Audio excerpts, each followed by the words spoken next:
Agone Nyasaye erokamano, Jehova majang'wono, moloso thuolo ni kod kinde, okinyi majaber mashani, ma ugwedhi to gwedha. Chunya ne gombo mondo mi wagwedhre kuom wache mar Nyasaye, kama intiere mineno elo lwet TV kod shani. Kuom nyinga iluongo ni Jaote Joseph, awuodo danga, awuodo Kisumu, ajalo mowar aero Yesu, aleme ogwedhre neno. Ebo Cardinal Daudi Wudi Jesse. Agone Nyasaye erokamano, ne jawinjo mawinja kama intiere. Chunya ne gombo mondo mi wawuoye kuom wach moro. Mamuma wuoye Malaki 3. Kuwuoyo kuom mach ma wamayo godo Nyasaye. Agone Jehova erokamano. Ing'ano ganda mang'eny osemayo Nyasaye. Kendo kuma ginitiere gimayo Nyasaye, to kata kamano ok ging'eyo ni gimayo Nyasaye. Agone Nyasaye erokamano, nikech samoro nidhi kuom jatich Nyasaye moro, kata samoro nidhi e kanisa, niwuoyo kod jatich Nyasaye, kendo nisingori kod Jehova mar yuoro, nisingori kod Nyasaye mar muma, singori kod Nyasaye mar mbira. Iwacho ne Jehova ni Nyasaye kitimona, to an bende anagol achiel mar 10 e hekalu mar Nyasaye. To seche ma Nyasaye osemiyi, to wi udhi mowil kod Jehova onogo mane okonyi, nikech wan kod ndalo ka ndalo. Seche ma ng'ato nie sandruok, to ng'ani ywak malich, kendo wacho ni Nyasaye konya, to kitimona maber, to an bende nachiwo achiel kuom 10 e hekalu mari. Muma mane Nyasaye puonjowa ni isemayo Nyasaye, nikech nitie oganda mabiro e hekalu mar Nyasaye ka ginie chandruok, to ka chandruok oserumo, to koro ok inyalo nene e hekalu mar Nyasaye. Sechego koro inyalo po kiromo kode ba, inyalo po kiromo kode kod nyiri maber, ok adagi, nikech mano to en gimiyiero. Makamana muma puonjowa ni wasemayo Nyasaye. Ang'o momiyo isemayo Nyasaye kod sani? Ang'o mineno katimore e ngimani? Ipo ka Jehova nogwedhi, seche mane Jehova nogwedhi kamano, nitiyo maber, kendo ne ok inyal koso chiemo e odi. Kata kamano jachien ng'at mariek, jachien nodhi botiyo kodi e seche miyudo pesa, to pesa gi chimo nyiri te. Seche miyudo pesa, pesa gi chimo ba te. E seche miyudo pesa, pesa gi donjo tuo. Agone Nyasaye erokamano, jachien oseketo ni obadho kama pesa gi dhiye, miyo kata gima ber ok nyalo timore e ngimani. Chunyi gombo mondo mi igero ot maber, to nikech isemayo Nyasaye, mi Jehova bende iye osewang'. Ipo ka pesa gigi dhi kuom gik ma ok owinjore. Jehova wacho ni duogo kuom Yesu ma Ja-Nazareth mondo iwuo kode, kendo iwacho ni Nyasaye gima chandi, to Jehova biro timoni maber. Agone Nyasaye erokamano. Abiro yudo somo mawuok e Malaki 3:6. Wiye malo wacho niya, chudo mar 1 mar 10. Muma wuono wacho, Ruoth Nyasaye omedo wacho niya, an Ruoth Nyasaye kendo ok alokra. Mano emomiyo un nyikwa Jakobo pok urumo chuth. Agone Nyasaye erokamano. Jehova wacho ni en Nyasaye ma Nyasach Jakobo ok olokre. Mano emomiyo pok urumo chuth. Agone Nyasaye erokamano. Ing'eyo ni isebedo kimayo Nyasaye, to kata kamano Nyasaye pod umi. Isekale tembe mager, to kata kamano Nyasaye pod umi. Samoro ajali osebayi ma ng'ato tho e bathi ka, to kata kamano Nyasaye pod umi. Samoro iseluar e nam bineno ka wadu otho, kata kamano Nyasaye pod umi. Samoro usegoru kod apiko piny, kata kamano Nyasaye pod umi. Samoro isewuok tich kodeko miromo kod jambasi, kama irome gi jambasi ni ema samoro ni onegi e ng'ato, to Jehova pok umi. Samoro nyithi nyuol, ng'ato notho kod nyathi e iye, to inti pok nyuol maber ba iwuok e osuptal. Nyasaye pod umi. Jehova wacho niya, Nyasaye wuoyo Muma kawacho ni Ruoth Nyasaye omedo wacho niya, ani Ruoth Nyasaye kendo ok alokra. Mano emomiyo un nyikwa Jakobo pok urumo chuth. Nyasaye ok lokre gi singo mane timo kode. Samoro ne singo ma mamau ema noketo, samoro ne en singo ma babau ema noketo. Agone Nyasaye erokamano. Owacho ni singo mane otimo gi Jakobo okano lokre kod sani. Dwarane kakidwa timo gi Nyasaye singo,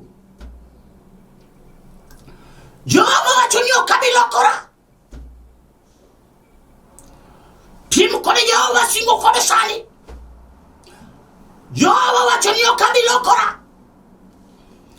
Kata bedi ni tino tich midwaro, Jehova wacho ni ok abi lokora. Biro miyi tijno kaka isekwayo. Kata bedi nyathi midwaro, Jehova wacho ni ok alokora. Biro miyi nyathi kaka isekwayo. Kata bedi dwaro ot maber, Nyasaye wacho ni ok alokora. Biro miyi ot maber kaka idwaro. Kata bedi dwaro dhako maber, Nyasaye wacho ni ok alokora. Abiro miyi dhako kaka idwaro. Kata bedi dwaro dichuo maber, Jehova wacho ni ok alokora. Abiro miyi dichuo kaka idwaro. Agone Nyasaye erokamano. Kata bedi dwaro mana apiko, Jehova wacho ni ok alokora. Abiro miyi apiko kaka idwaro. Kata bedi mane dwaro ndiga, Jehova wacho ni ok alokora. Abiro miyi kaka idwaro. Kata bedi dwaro hala maduong', Nyasaye wacho ni kitimo koda shingo to ok abi lokora. Agone Nyasaye erokamano.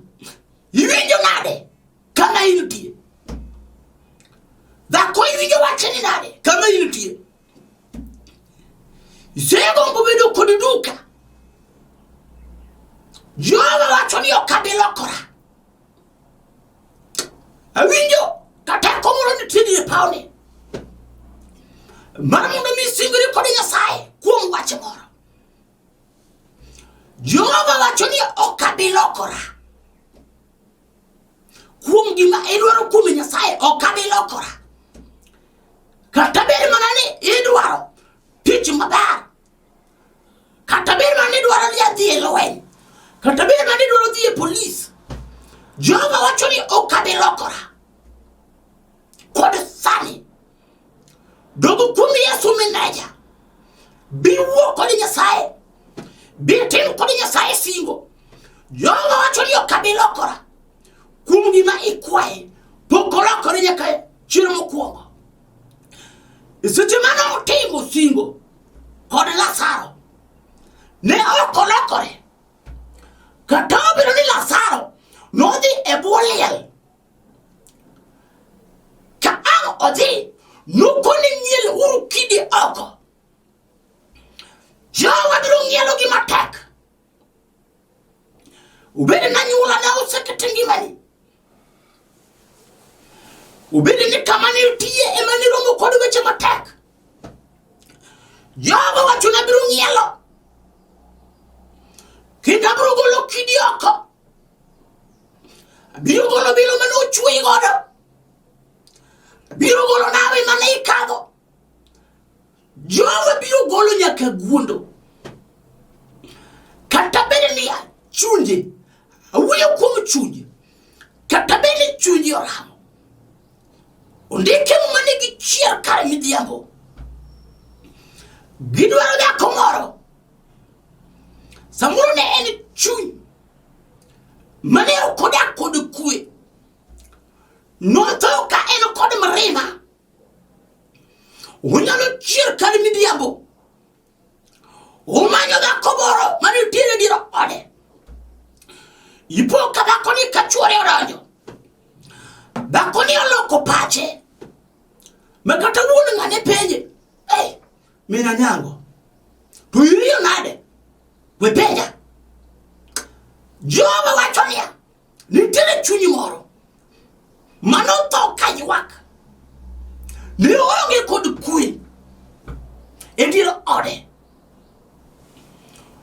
chunyi ni nyalo chier ma e ot kame dake do wok nyalo romo kod churi do wok nyalo romo kod nyitindi Eida la kama unutie gima uwacho kata kod nyithindo gini ok timre Jehova wacho ni okana lokra singiri kod Nyasaye kuom gimidwaro kod sani Jehova wacho ni okana lokra Jehova pok olokore nyaka mokwongo kaka nosingore kod Jakobo kaka nosingore kod Ibrahim winjo kata komangongo ponga kuom dhako moro kod dichuo winjo kuchima kuome ter kama inutieno kamina ne tivini ema tekoro chima tekone wacho ni singri kod Nyasaye sani kuom gimidwaro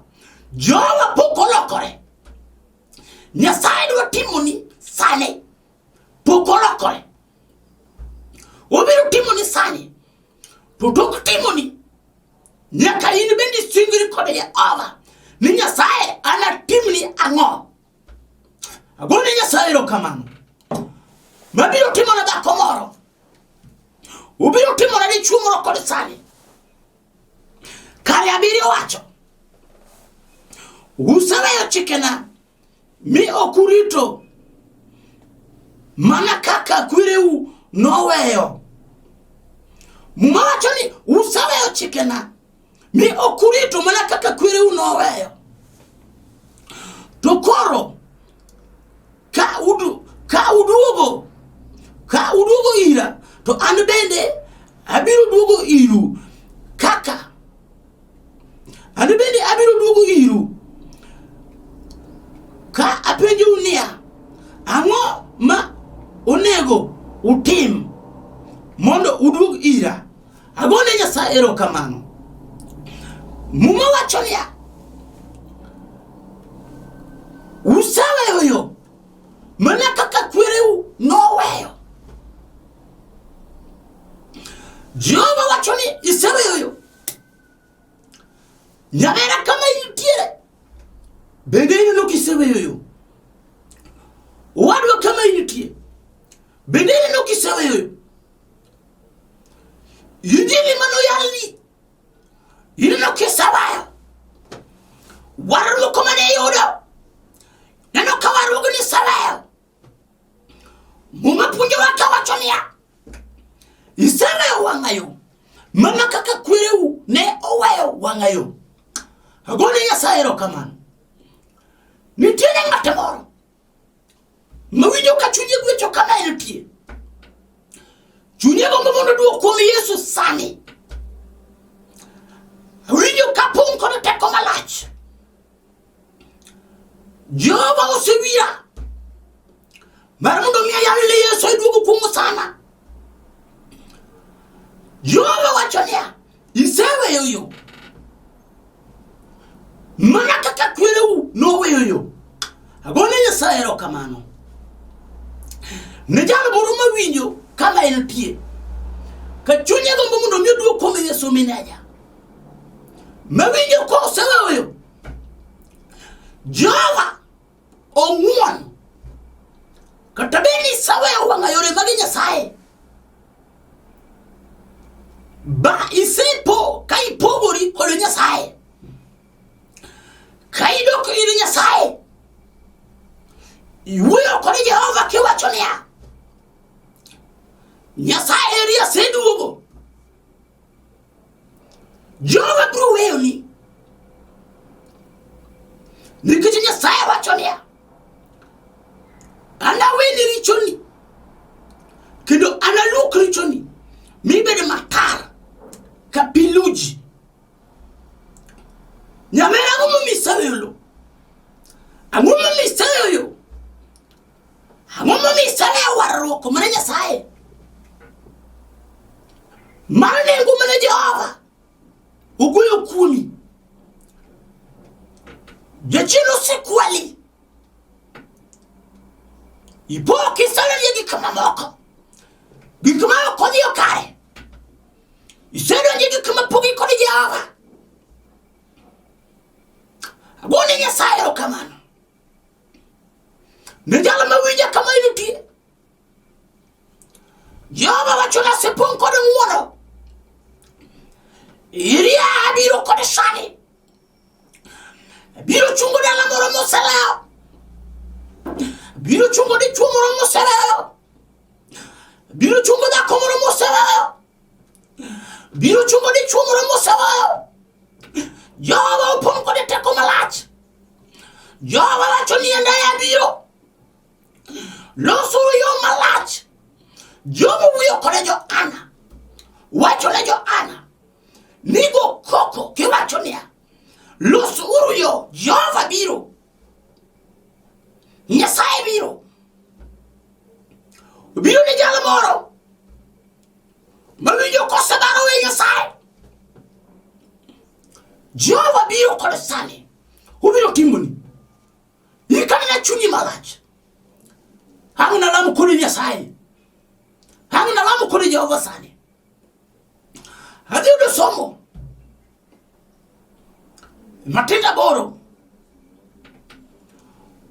mamuma wacho niya dhano bende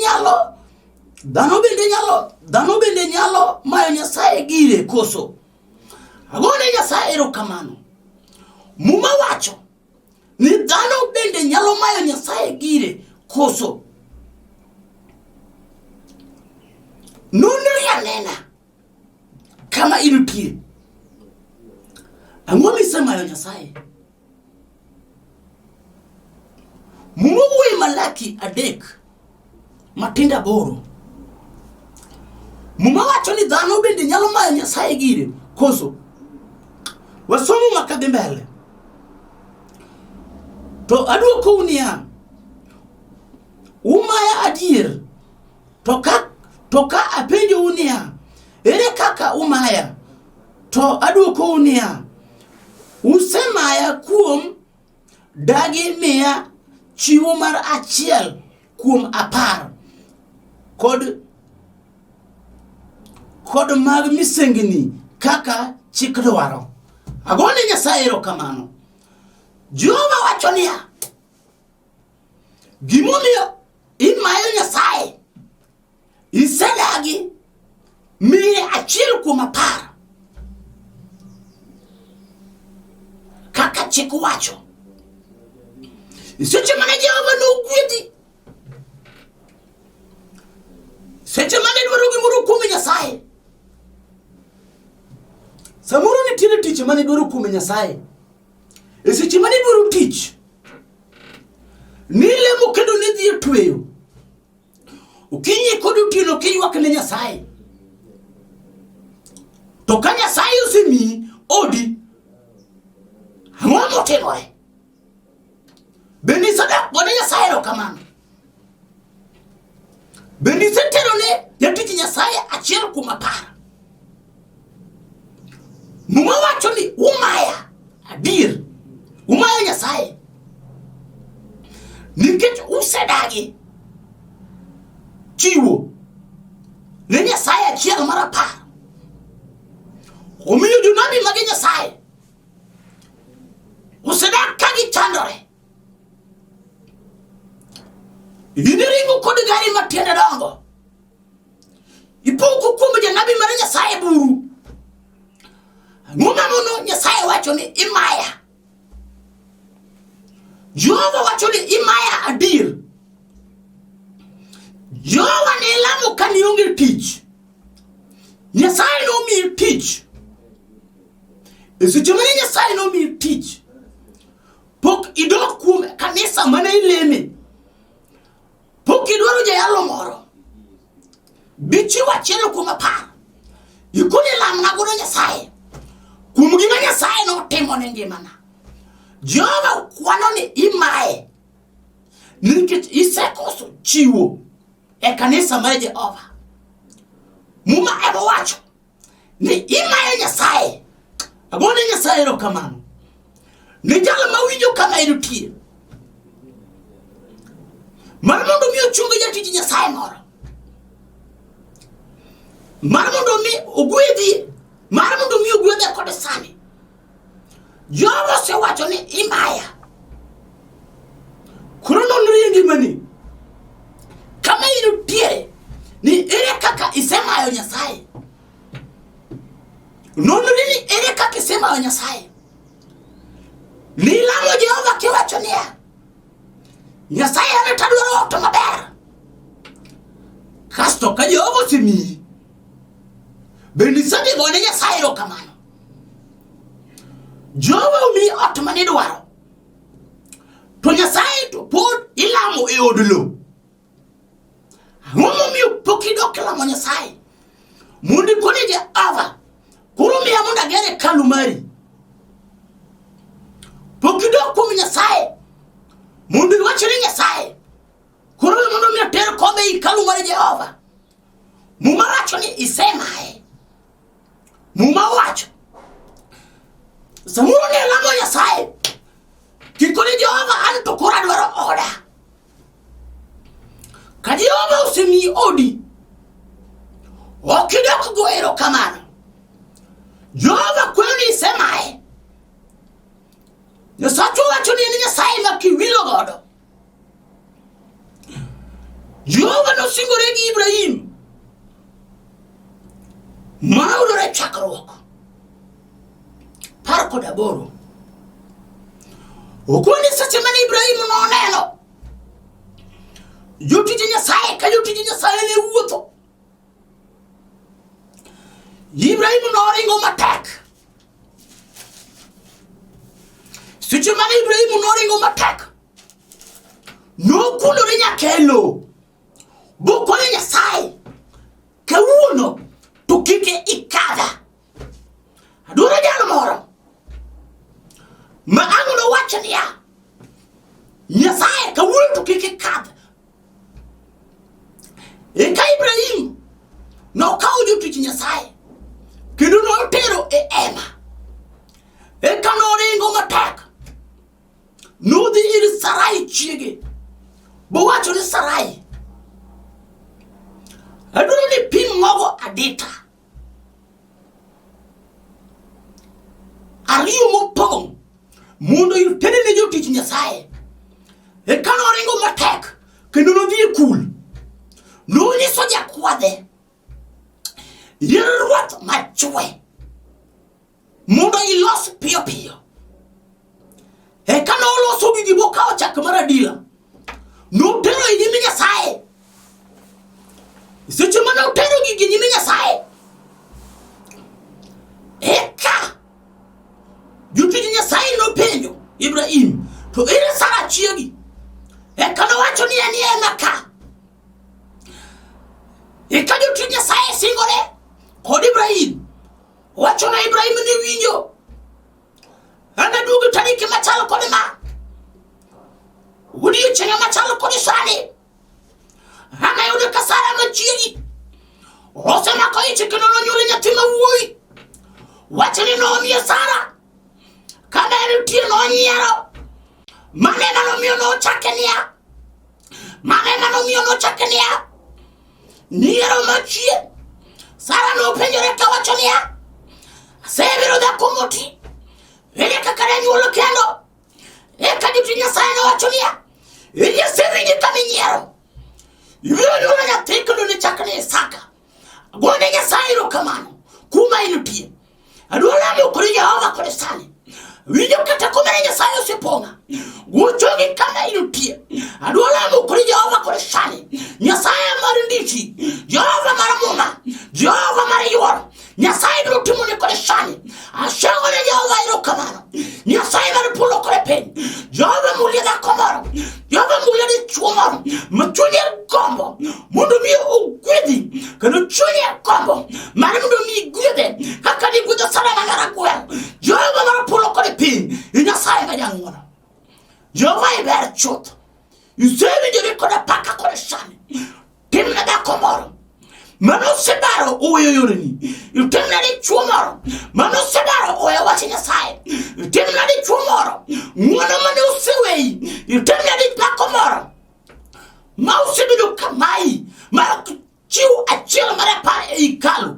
Jehova chakre sare. Doni chunye mundu chiu. Mundu miyo titi chini kumu mwanani. Asena nika geno kuumi. Jehova maripulo kone pin. Igwado ganda wa duto. Manye kitanda maramidekere. Manye chane roko kone shane. Jehova megi mwono kone chir. Jehova gwedegi kumiye. Enyingi Yesu Kristo rodawa. Amina. Hagoni Nyasaye ero kamano. Kumyinga ilungo ni. Jaote Joseph. Awudo danga. Awudo Kisumo. Angata mawara. Hale miyo gwedero neno. Ebuo Patrick. Ebuo Daudi Wudi Jesse. Nyasaye maja ngono. Mundu miyo gwede Bishop Semagwa. Kachel kode pate waduto. Kachel kode jo ote waduto manye kanisa nigo. Nyasaye maja ngono. Mundu miyo gwede naja winyo kode ja neno kama intiere. Nyasaye mundu miyo michire kode dhil. Mara mundu miyo yali iyao yolo TV ukinyi kukinyi. Kondo iwinje wachi Nyasaye mawalando epinye mangima. Ne kama inutiere kode sani. Ka inalogombo. Mara mundu miyo inena. Kata mara mundu miyo losu koda. Namba na 0723 9330 69. Kata 0715 66 81 42. Ama 0101 9330 69. Nyasaye maja ngono. Mundu miyo gwedhina yikama intire. Waiting.